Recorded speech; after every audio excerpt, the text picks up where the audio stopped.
শুভ সকাল আমার ইউটিউব পরিবার, তোমরা সবাই কেমন আছো? আশা করছি সবাই খুব ভালো আছো, আমিও ভালো আছি। আমি ঋতু মল্লিক ব্লগে তোমাদেরকে জানাই অনেক অনেক ওয়েলকাম আর অনেক অনেক ভালোবাসা। তো এই যে কাজটা, এটা অনেক দিন ধরেই পড়ে রয়েছে। এখানে দুটো একটু বড় বড় গাছের মুথা ছিল, তো একটা তো আমি কষ্ট করে তুলেছিলাম আর একটা পেরেছিলাম না তুলতে। তো কালকে আমাদের বাড়ির সামনে যে মাটির ঢিপিগুলো ছিল সেইগুলোকে সমান করা হয়েছে। তো কালকে জোন নেওয়া হয়েছিল, সেই কাজ করতে শুভ এসেছিল আর একটা ছেলে। তো ওরা আবার এখানেও যে একটু মাটির ঢিপি ছিল সেটা কেটে একটু সমান করে দিয়েছে, গাছের মোথাটাও তুলে দিয়েছে। যাই হোক, আমার অনেকটা হেল্প হয়েছে। তো এইগুলো করে দিয়েছে। এবার ভাবছি যে এই জায়গাটাকে সমান করব, যেটা আমি ভাবছি করব সেটাই এখন তাড়াতাড়ি করে ফেলবো। তো এই ছোটোখাটো স্বপ্নগুলো পূরণ করতে আমাদের এত কষ্ট হয়, কি আর বলবো। ভাবি যে কিছু মানুষের স্বপ্নগুলো চুটকি বাজালেই পূর্ণ হয়ে যায়, কিন্তু আমাদের এই ছোট ছোট স্বপ্নগুলো এত হাড় ভাঙা কষ্ট করতে হয়, কি আর বলবো। তো এখনও মাটিগুলো পুরো সমান নেই, আর এর জন্য হয়তো একটা জোনও নিতে পারবো না, কারণ এইটুক কাজের জন্য আর কি জোন নেব, এটা আমাকেই করতে হবে। আর বরমশাইয়ের সময়ও থাকে না, আবারও এইসব কাজ করতে গেলে ওর মাজায় খুব ব্যথা করে। তো এখন আমি শুরু করে দিয়েছি, কি আর করব, যেহেতু জিনিসটাকে একটু তাড়াতাড়ি সম্পূর্ণ করার চেষ্টা করছি। আর আমাদের এখানকার মাটিটা এত বাজে, এত বালি মাটি, তার মধ্যে দুনিয়ার কাকড় পাথর ঘ্যাস ছাই কত কিছু যে রয়েছে। তো কোদালটা ঠিক মতন আমি বসাতেও পারি না। আর ছোটোবেলা থেকে এইসব করা অভ্যাসও আমার নেই, ছোটোবেলায় কি বড় হয়েও কোনো দিন কিন্তু এসব কাজ বাজ আমি করিনি। এখন এই যে শ্বশুরবাড়ি এসে দায় থেকে আমাকে এইসব কাজ করতে হচ্ছে। তো আমি একবারে সমস্ত কিছু পারি না, আস্তে আস্তে করি, তাই হয়তো অনেকটা দিন লেগে যাচ্ছে। যাই হোক, এখন যেটা বড় কাজ ছিল গাছের মোথাটা তুলে দেওয়া, সেটা তুলে দিয়েছে। এখন আমি তাড়াতাড়ি করে পারবো এই জায়গাটাকে আমার মনের মতন করে নিতে। তো এখানে এই যে ইট দিয়ে একটু চিহ্ন দিয়ে রাখছি, যে কোনটুকু মাটি দেব, কি করব, কতটুকু উঁচু রাখবো, কতটুকু সমান করব, সেই সমস্ত কিছু। আর সকালবেলা এই কাজ করতে করতে হাতে পায়ে এতটা মাটি লেগে গিয়েছে, কি আর করব। মাটির কাজ করলে তো মাটি লাগবেই। তো সকালবেলার এমনি সমস্ত কাজ বাজ কমপ্লিট করে নিয়েছি। এখন এই কাজগুলো করে হাত পা ধুয়ে তারপর শুরু করতে হবে রান্না বান্না। আর শুধু এই কাজ করলে তো হবে না, ঘর গোছানো, রান্না বান্না এই সমস্তগুলোও সাথে সাথে করতে হয়, তো সেইগুলোও করতে হবে। মাটি কাটার পর তারপর চলে এসেছি এই যে রান্না বান্না কী করব সেই সমস্ত কিছু গুছিয়ে নিতে। তো কিছুটা লাউ কেটে পূজার ডাল রান্না করেছে, আর এখানে এই যে আমি রান্না করব এই লাউয়ের ঘন্ট।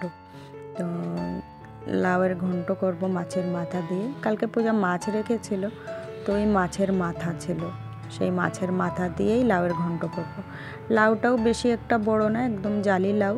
আর মাথাও মাছের মাথা যেটা রয়েছে ওটাও বেশি বড় না, ছোট্টখাট্টো একটা মাথা। তো তাই দিয়েই লাউয়ের ঘন্টটা করব। তো এখন কুচি কুচি করে লাউটা কেটে নিচ্ছি। আর লাউয়ের ঘন্ট রান্না করলে লাউটা যত সুন্দরভাবে কুচি কুচি করে কাটা হবে তত কিন্তু খেতে ভালো লাগে। তাই যতটা পারি আমি ততটা কুচি কুচি করে কেটে নিচ্ছি। আর আমার এইভাবে সবজি কাটতে কিন্তু দারুণ লাগে, খুব ভালো লাগে এরকম ছোট ছোট করে কেটে নিতে।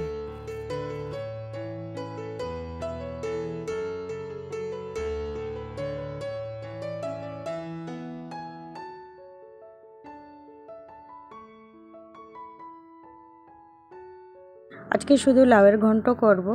তো রান্না করতে এসে ভাবলাম চলো একটু চা করে ফেলি। তো বরমশাইয়ের জন্য 1 কাপ চা করছি আর আমার জন্য। আর এটা গুড়ের চা করছি, এর মধ্যে চা পাতা বা চিনি কিছুই দেওয়া হয়নি, শুধু গুড় দিয়ে আদা দিয়ে গোলমরিচ দিয়ে জাল দিয়েছি, বাস ওই চা খেয়ে নেব আর সাথে সাথে রান্নাটাও বসিয়ে দেব। তো একটু জিরে নিয়েছি আর আদা নিয়েছি, এটা বেটে নেব। আজকে কাঁচা জিরে আর আদা বাটা দিয়েই লাউ ঘন্ট করব, মাঝে মধ্যে আমি ভেজেও নিই, তেলে ভেজেও করি, শুকনো মানে কড়াইয়ের মধ্যেও ভেজে নিই মশলা। তো সেভাবেও রান্না করি আর এইভাবেও রান্না করি। তো এখন এই যে সামান্য একটু আদা নিয়েছি আর অল্প একটু জিরে, যেহেতু লাউ খুব বেশি নাই, লাউটাও রয়েছে অল্প, তো তাই ভালো করে বেটে নিচ্ছি।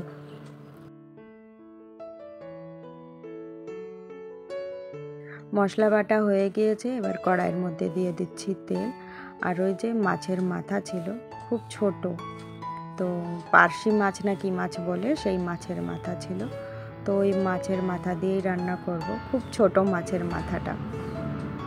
যাই হোক, লাল লাল করে মাথাগুলো আগে ভেজে নেব।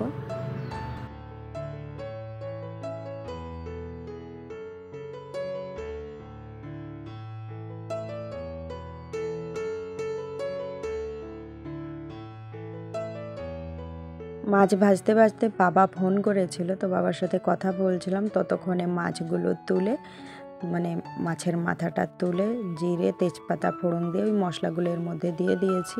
একটু ভাজা ভাজা হয়েছে, তার মধ্যে এই যে লাউ দিয়ে লবণ হলুদ দিয়ে এবার লাউগুলোকে ভালো করে ভেজে নেব।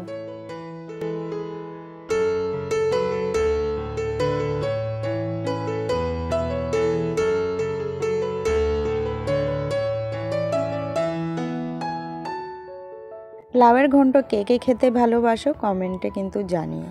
তো লাউয়ের ঘন্টটা মাছের মাথা দিয়ে হলে যাই হোক আমি একটু ভালো খাই, নিরামিষ কিন্তু আমার কাছে অতটাও ভালো লাগে না।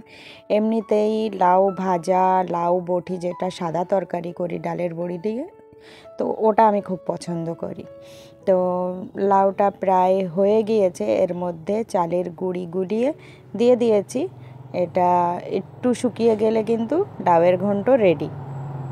চাইলে উপর থেকে ধনেপাতাও দেওয়া যায়, আমি দিই না, অনেকেইকে দেখি ধনেপাতা দেয়, তো লাউয়ের মধ্যে একদমই আমি ধনেপাতা দিই না, আমার এমনিই ভালো লাগে। তো যাই হোক, লাউয়ের ঘন্ট রেডি হয়ে গিয়েছে। এখন এই যে ছোটো একটা গাবলা বাটিতে নামিয়ে নিয়েছি। আর যেহেতু ছোট লাউ ছিল তাই অল্প ঘন্টই রান্না হয়েছে আজকে। ওই একটা ঘন্ট ছাড়া আর কিছু রান্না বান্না করিনি আমি, কারণ পূজা ডাল রান্না করেছে আর একটা ভাজা করেছে। আর পাশের দিদি ভাই তো আছেনই, মানে সব সময় উনি যাই রান্না করুক না কেন আমাদেরকে না দিয়ে একদমই খায় না। তো আমরাও যেটা রান্না করি ওনাকে দেওয়ার চেষ্টা করি। আর এখন রান্না বান্না হয়ে গিয়েছে, রান্না বান্না হওয়ার পর তো রান্নাঘরের অবস্থা একটু খারাপই থাকে। তো এখন রান্নাঘরটাকে আগে ভালো করে গুছিয়ে নিচ্ছি, সুন্দর করে গ্যাসটা মুছে নেব আর পুরো টেবিলটা সুন্দরভাবে মুছে মাছে পরিষ্কার করে নেব। তারপর আরও বাদবাকি যা কাজ বাজ আছে সেটা করে স্নান করে তারপর খাওয়া দাওয়া করব। শুভ সন্ধ্যা বন্ধুরা। তো আজকে বরমশাই ওই সন্ধ্যার সময় বাড়ি এসেছে, আর কিন্তু মানে গাড়ি নিয়ে বেরায় নাই, বলছে আজকে বাড়িতেই থাকবো। তাই এই যে আমাদের পুচকু বাবুকে নিয়ে শুয়ে রয়েছে। আমাদের পুচকু বাবু আমাকে দেখে বলছে আমি মা যাব।